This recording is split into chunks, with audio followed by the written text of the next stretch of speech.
I think Caymanian women are the only reason that we have our language the way that it is, to be honest. Why we have our food, why we still have Thatching traditions. Almost every Thatcher in Cayman currently is a woman.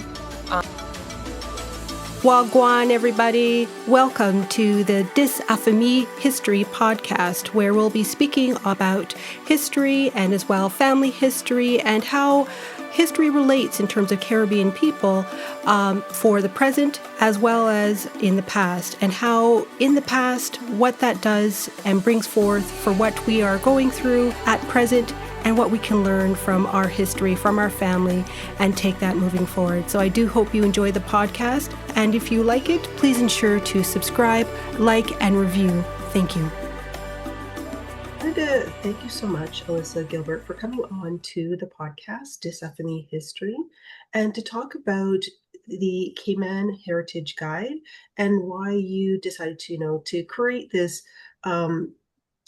entity in terms of preserving Cayman history, culture, and identity. But before we start, can I just have you do a brief introduction of yourself? Yeah, first of all, thanks for having me. I was born and raised in Cayman, lived there my whole life. I'm currently a creative director that's doing like art and fashion media in London. But I started Cayman Heritage Guide in 2024, and I've been doing it ever since, kind of like full time, I guess, because it takes a lot of time. But yeah, I've just been really passionate about Cayman history, in particular the last few years. So yeah, I decided to start the platform and kind of let people into the things that I've been finding in my research. Perfect. And I'll just go with that in terms of, what really inspired you to create Cayman Heritage Guide and what was your why behind it? I don't think there's a platform in Cayman that is digital, at least, that shares our history in a like unfiltered and real way. I Mhm. think a lot of people are kind of afraid to be honest and acknowledge things that have happened. And I feel like I just don't have that fear in me. So I wanted to start an authentic platform um for that reason.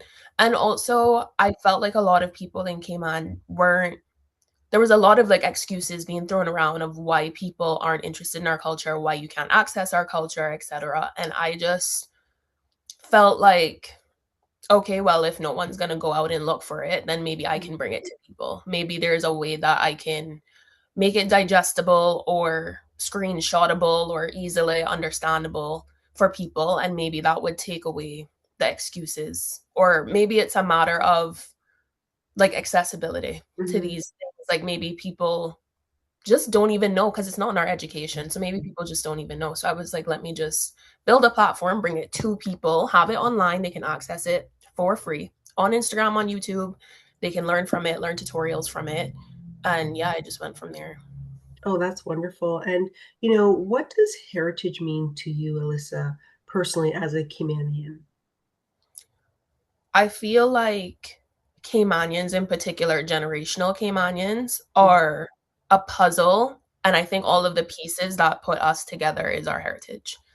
Um, And I feel like generational Caymanians they're all different puzzles. Some of them, in my case, are Caymanian Jamaican, some are Caymanian Cuban, Caymanian Honduran. So I think we all have different puzzles that we kind of need to like put together. And I think when we put those pieces together for ourselves, then we can all come together and like put together all our pieces to make a bigger puzzle. So that's kind of how I see our heritage. Yeah, absolutely, because we're all interconnected, right? Yeah. We're all, it's not just only Cayman, it's just not only Cuba, it's not only, Honduras. We're all connected through the Caribbean Sea. So, for listeners who may not be familiar, can you just give us a brief historical background of the Cayman Islands? Like who were the earliest settlers and how did colonialism shape the islands? Yeah. So Cayman is 3 islands. I'm from Grand Cayman. There is Cayman Brac and there's Little Cayman, which is the smallest. Most of the population lives on Grand Cayman, but I find the most authentic, like Caymanian experience left is in the Brac. And um, we are kind of below slash in between Cuba and Jamaica. We are currently colonized by the UK. We've been colonized by the UK, but we used to be a dependent of Jamaica. And we officially speak English, but we have a lot of connected history with Cuba, with Belize, with Honduras, um, and a few other Spanish speaking islands, but those are the main ones. So there's a lot of those people, as well as Jamaicans, within the three islands. I think being colonized still has affected our society in good and bad ways. I feel like people would like to call us one of the more developed islands in the Caribbean. Sure, fine, but I think we also have a class problem. Um, we have like I find that now that I live in the UK, there's a very very blatant and obvious class divide here, and I feel like that's very similar to at home, but it's not, they don't want to call it that, and it's not really described as that, but it's very similar. Up here you have the royals, you have working class. It's very, Cayman is also very that, but I think there's also a tinge of colorism here, a tinge of texturism there, and yeah, I think that's mainly how it's affected us. And also the people, the non-Caribbean people, I like to call them non-island people because it's not just Caribbean, there's also Filipinos and stuff. I feel like the non-island people in Cayman get a very obviously different treatment than other people do. So I think that is probably the biggest way that colonialism has affected Cayman, and still to this day. Absolutely. I definitely would agree on that point because it's part of colonialism. It's part of their how they I guess you can kind of say developed Mm, the islands, right? So I know that you mentioned in regards to the history, the Caribbean territories or countries that are historically connected to Cayman. Could you just, kind of go a little bit into that, and especially with Jamaica, Cuba, and Honduras, mm. how they are connected? Yeah, as many people know, Jamaica used to be under the British as well. Mhm. And Cayman was a dependent of Jamaica because they're a bigger island than us. So we were kind of like a little sister historically in that regard. And our governor was, or their governor was our governor. The rules that affected Jamaica affected us as well, up until they decided to go independent and we didn't. So we just have a very long interconnected history with Mhm. Jamaica, enslavement as well. People would transfer slaves from Jamaica to Cayman, um, or send people from Cayman to Jamaica. So it's a bit deeper than the other islands, but with Cuba and Honduras, in particular, the Bay Islands, I think that's a bit more recent, um, Mm, in terms of like early 1900s with our turtling history and our seafaring history. When Cayman was discovered, it was known for having like a lot of turtles around it. Obviously, as people continued turtling, the turtles became less and less, so people went further out. That is how they landed in Cuba and Honduras and were turtling in the Bay Islands, like around that area. And so a lot of Caymanian men did business there, and that resulted in mixed Caymanian and Cuban, or mixed Caymanian and yeah. Honduran Bay Islander children. And it affected our accent as well because our accent is very similar to people from the Bay Islands. I don't have the strongest accent in Cayman, Mhm. but I find that really strong accents and Bay Island accents are very similar. Um, and yeah, there's a big Cuban population in Cayman still. So yeah, that's kind of how we're all connected through turtling or enslavement. And then with that, going on that in terms of historically, what were the main industries that shaped Cayman economy and society? Like you mentioned, seafaring, turtling, and shipbuilding. Were there any other economies? Those were the biggest. I think for a short time, well, in relation to turtling, for a short time it was turtle meat export Mhm. as well in cans to the UK or to parts of the US. But there was a small thatching economy as well. A lot of different islands have some kind of palm tree weaving craft. We call it thatching. I know not everybody does. Mhm. But we exported that for a bit because thatch ropes are waterproof and very strong. So anybody that worked with like cattle or on ships salt water and thatch. Like it doesn't corrode the thatch. So I think that was a big export. Some thatch bags locally, but I think it was mainly rope. But that was our main export for a while up until tourism and then eventually finance and tourism now. But yeah, Yeah, and with some of the stories, women are, of course, are always left out of the official stories. What role did women play in Cayman's development, and what are some of the overlooked or undertold stories of Caymanian women? I think yeah, women are very important in Cayman's history. It's not talked about enough, but I also don't think there was many recordings of them. Mhm. There wasn't a lot of women writing journals or letters, or at least that have been preserved until now, or that I haven't found. So unfortunately, I'm not 100% sure of all the untold stories. I just know there's a lot, but I know that they played a big role because, like I said, the some of the only ways to make money, if not the only way to make money, was to go out to sea. And who went out to sea? The men. When you send your money back home, it doesn't like what happens after that. When the men came back from sea, Cayman's economy was built. Who did that? And Mhm. I don't think it's talked about enough. I think Caymanian women are the only reason that we have our language the way that it is, to be honest. Why we have our food, why we still have thatching traditions. Almost every thatcher in Cayman currently is a woman. Um, they're normally between like their 60s to their 80s or 90s. They're of an older generation, but they're all women. I don't know many thatcher men. I can think of two off the top of my head. Um, our language and like our education, women were teachers in Cayman, and they are the ones who taught the children. They are the ones who like brought up a whole generation of Caymanians. I don't think that's talked about enough. Our hospital, the money that was donated to start our first hospital was a woman. I believe she donated like £353 or something like that, which was obviously a lot at the time. And that is what started our hospital. Our midwives are obviously all women. Um, I think I mentioned it before, but our rope makers were Mhm. Caymanian women. The people who cooked the turtle meat is our national dish. The turtle that was caught by men, that was women, and that recipe has been preserved throughout these years by women.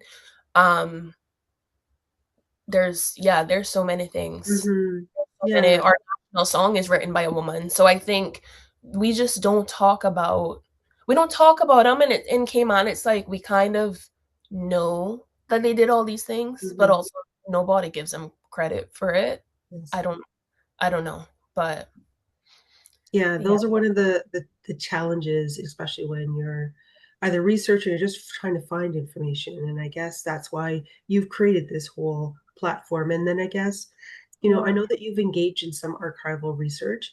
What has your experience been like? And again, what are the barriers that exist for, let's say, everyday people trying to access records? And of course, are there any colonial or institutional limitations that make research very difficult? I think the main like barriers to access of our history is just the like the archives and the museums. Well, some of the museums do market well, but I find that Mhm. the archives is very underfunded, very undermarketed. A lot of our like cultural preservation things are very undermarketed, even though people in government preach about preserving culture and all this stuff, but they're not funding these things that are actively like Mhm. giving us our history and preserving it for us. They're not being funded. So very underfunded, very undermarketed. But also the archives are only open during working days and working hours, 9 to 5, Monday to Friday. A lot of people just can't go. Um, but that I find is the only real thing that's like stopping people from actually going. Otherwise, it's just lack of interest or like lack of education.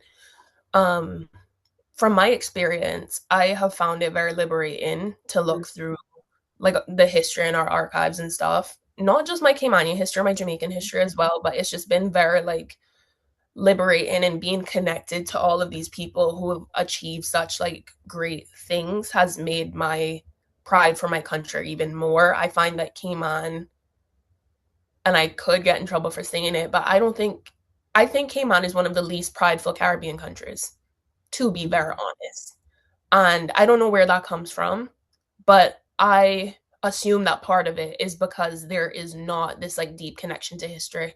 I find that every other Caribbean country is very like pro Africa, pro Black, pro like independence from slavery, pro like their people doing all like going off and doing big things. They're building their own music genres and doing all these different things. And that's what makes people prideful. I don't think Cayman has that.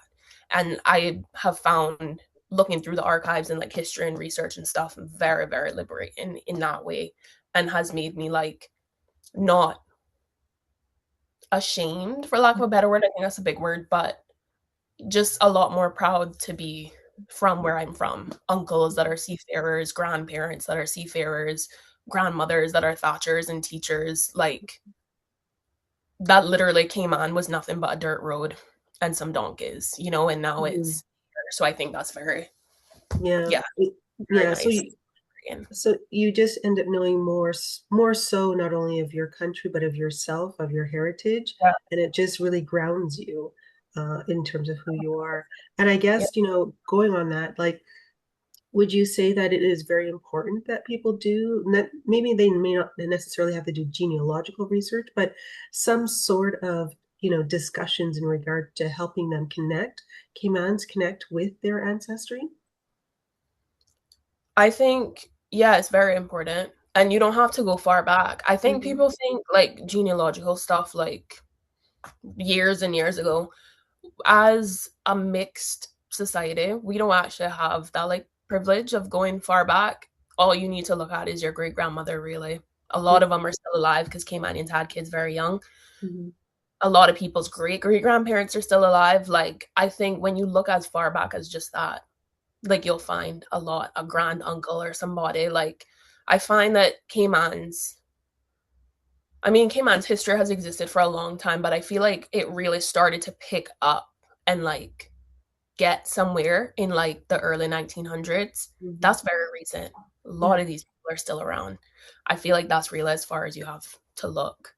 And Hmm. I just hope that people get an interest before it's too late and those people are no longer with us from that Yeah. time. But Yeah, I would agree. And I guess I know that we before had talked about in terms of migration and how it's reshaping Caribbean societies. How do Caymanans navigate identity with a rapidly changing demographic landscape? I feel like they don't know how to navigate it because our identity was never solid. To be very honest, I feel like, and this is obviously not to compare to other islands, but I just Hmm. have to say, other every Caribbean island is going through the same thing in terms of like people migrating and it deteriorating the culture or whatever. But I feel like a lot of those islands are so knowledgeable about where they come from that when something is screwing up their island, they're very quick to see it. And even if there's nothing that they can really do about it because it's something, bigger than them, I feel like they can just call it out immediately and call it what it is, and they will form protests or whatever it is. I think Cayman doesn't have that. So when we have foreigners come to Cayman and they're messing it up, you have half people saying this not how things are supposed to be, and you have the other half being like, "Oh, well, it's great because whatever we get, I don't know, shopping Hmm. mall or whatever." And it's like, I think, yeah, that is a dangerous place to be in right now. Hmm. I don't think people are treating it as like a danger. And especially when, you have all these foreign people migrate in, that creates a demand for more private schools. Yeah. And when you have all of these foreign kids in these private schools that are literally not teaching anything about Cayman history at all, you have this new generation of Caymanians, because technically they are Caymanians, them kids are born Hmm. here, have this new generation of Caymanian children that talk in these like American or British accents like their parents do. They don't know how to cook nothing. They don't know how to say nothing in an accent that sound like mine. They Hmm. don't know how to like how we interact culturally is creating like a segregated situation in Cayman, basically, that I don't think people see as a problem, even though I think it is a problem because there's places being established in Cayman that if a certain demographic of people goes there, they're welcomed. And if me and my brown friend group walk in, it could be a problem. So I don't, it's very dangerous. Hmm. Um, and it's something that I think people aren't really treating as like a emergency or something. As But a threat, yeah, yeah. as a threat at this time. So, you know, I know that you mentioned in terms about oral histories are, are often kept as keepers of tradition. Would you Mhm. say that oral storytelling has kept Cayman histories alive? And, what efforts are being made to preserve oral histories for future generations? I think oral histories are one of the only things that has kept Cayman's culture alive. There's not many things. Oral histories is a big thing. We have like the Cayman National Cultural Foundation that has different events and stuff like that, where storytellers and artists basically have like plays or shows or performances of some kind that kind of tell our stories. And we have an event called Gimme Story that happens every year. Mm, It used to be a lot bigger. And we used to bring down storytellers from all islands, but I'm not sure that I don't think it's as big as it used to be, but we still have Caymanian storytellers out there telling our stories. Um, and even though oral storytelling has done a lot to keep our culture alive, I feel like currently it's like we need more physical mm, um, forms of like history. yeah. And the oral storytellers have been writing books, and I think that has been um, translating better, I guess, for Mhm. people. But I think it's also better for preserving our history because it's published and it's there, and if you have it, you have it forever, kind of thing. Um, but yeah, and then when it comes to like oral histories as well, like memory, and not like things aren't 100%. You don't know if they're Mm, factual or not. yeah. Um, so yeah, I think it's done a lot to like preserve culture up to a point, but I think Mhm. now it's more like physical books are more important and like proper research history rather than oral history is more important. But Yeah, no, absolutely. It just unlocks that archival memory. And I yeah, know that you mentioned in the conversation that, Cayman is not independent. It's still under colonial power. Like, how does this particular, political status impact in the governance, identity, and of course the historical narratives of Cayman? I feel like in government, even though we're still like under the UK, I feel like our government still like they have autonomy, if that's the right Mhm. word. Like they can Mhm. still do things. Obviously, you have to consult the UK, but they can still kind of run things Mhm. themselves. So I don't think that it's really like our governor is always a British person, but Yeah. our premier and like everybody else in our government is Caymanian and they have to be Caymanian. Um, but I'm not honestly 100% sure how else it like impacts our Mhm. government. I don't think it makes that big of a difference. Mhm. Um, but I will say that I kind of, in some areas, I kind of wish it did make a impact in terms of like just keeping up with the world and like how the UK is like running things and like living in the present. I feel like Cayman has a lot of outdated beliefs and a lot of outdated ways of like running things, and since I've been like traveling, I've been really noticing how outdated it is. But Yeah. otherwise, yeah, I don't Mhm. really know if there's much else I can say. No, that's fine. That's fine. And, we'll just go into Carnival.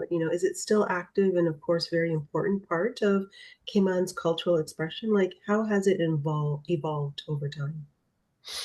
I think Carnival used to be a lot more authentic and a Mhm. lot bigger. It had like a lot more participation with both adults and kids. Yeah. Um, but now I feel like, I mean, carnivals worldwide are very commercialized, but I feel like in Cayman, there's really no sense of like purpose in carnival other than attracting tourists to come. I feel like going back to Cayman's history and like the difference between us and other Caribbean islands who actually acknowledge their blackness, I Mhm. feel like us having carnival is, dare I say, a little bit blasphemous because I really Mm. appreciate what carnival is about. And when I do carnival, I celebrate it for the reasons that it is. But that's also because I'm half Jamaican and I feel like I can relate Yeah. to that.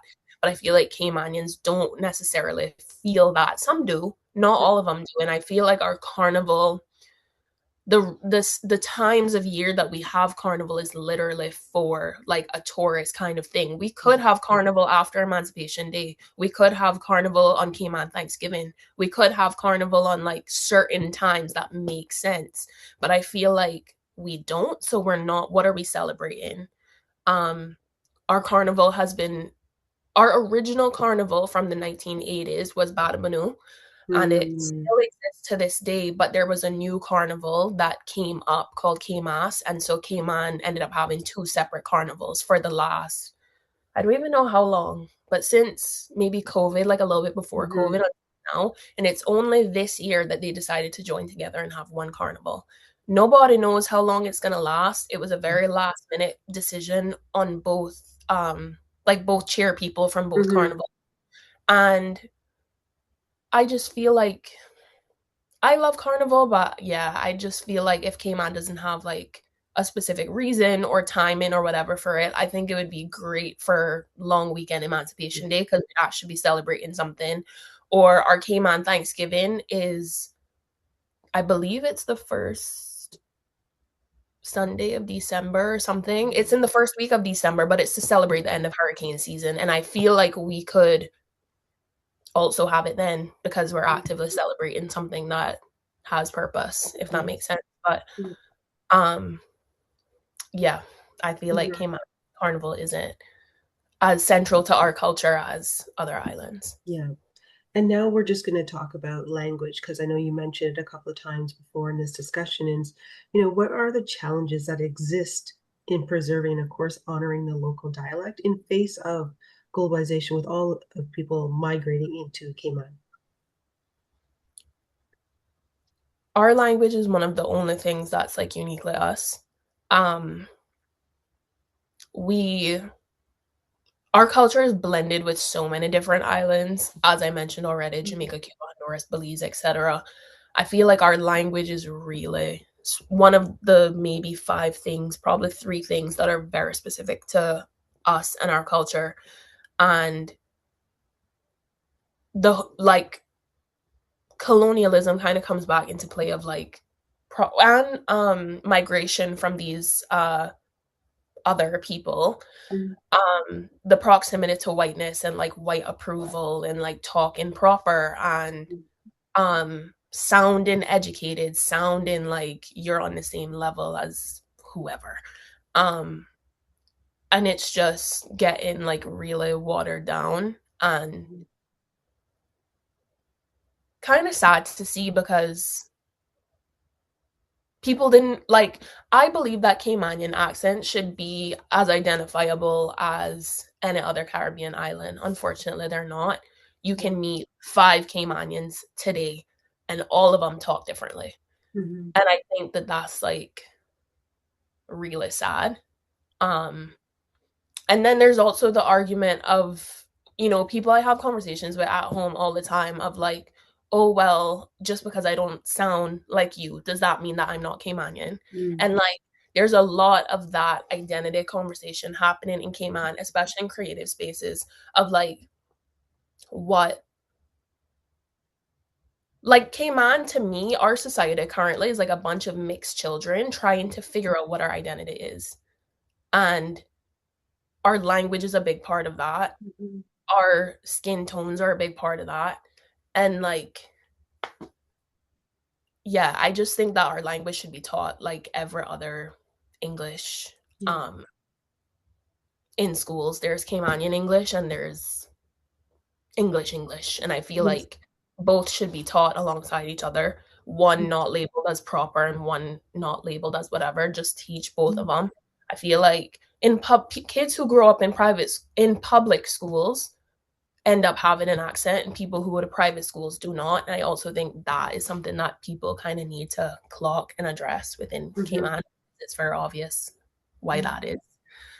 Um, but yeah, I think our language is just really Yeah. vital to who we are as Caymanians, and Mhm.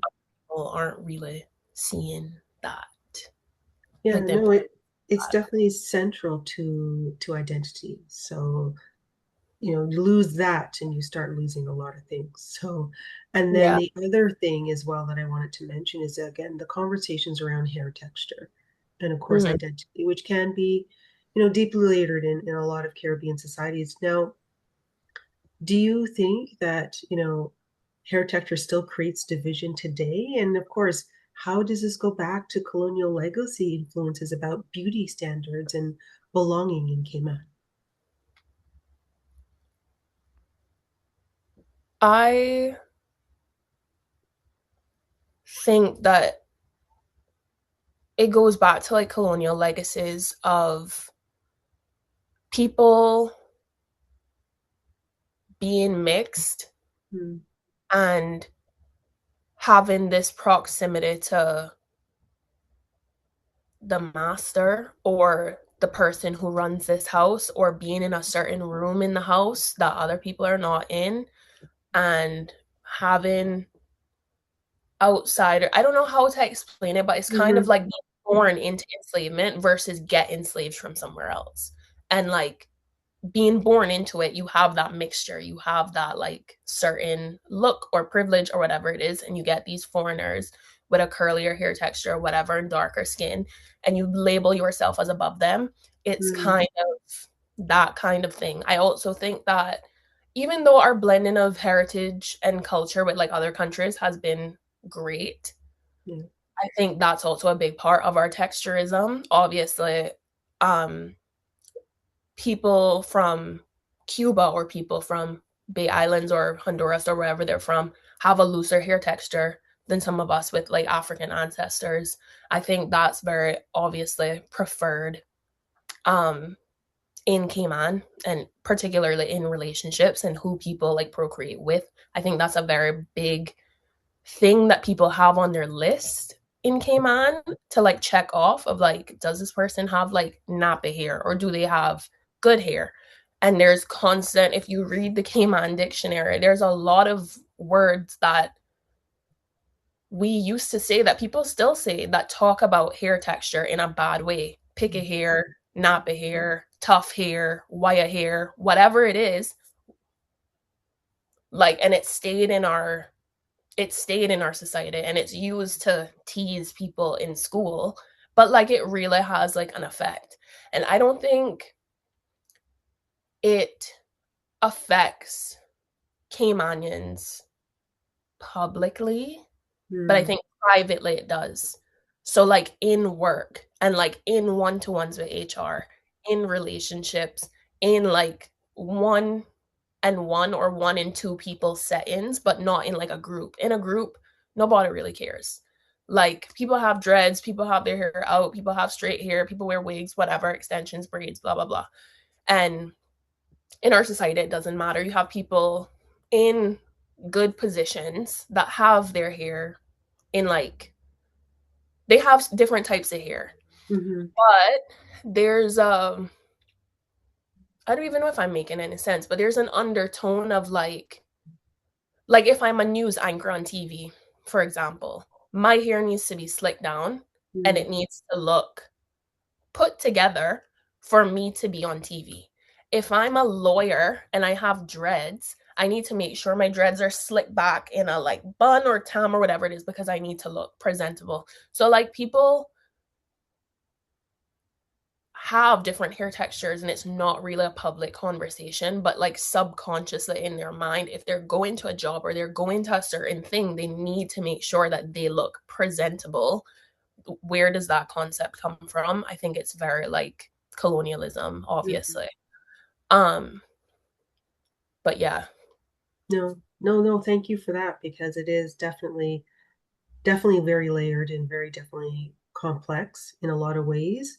And, Alyssa, as we, coming to a close on this episode, what if there is something that you would like the listeners to know in terms of how to, be able to reconnect if they do have Caymanian heritage, where should they begin? Hmm. Truly, it's not even because of me, but Cayman Hmm. Heritage Guide.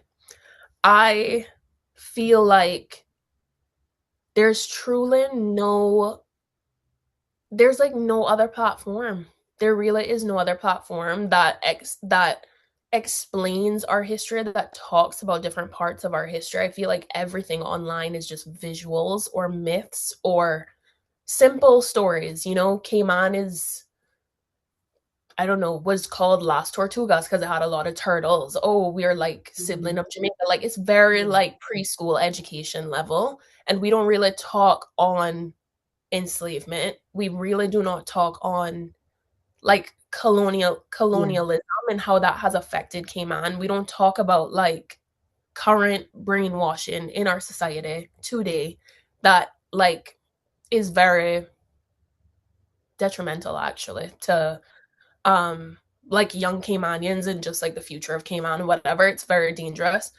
There's really no other platform that talks about it. There's a Hmm. lot of accounts on Instagram that show, vintage pictures, that Hmm. show like old visuals. If you go on like blogs, they'll show you old visuals. But I think Yeah. there's like sometimes you need context and you Hmm. need, like words, and I don't think pictures really does enough.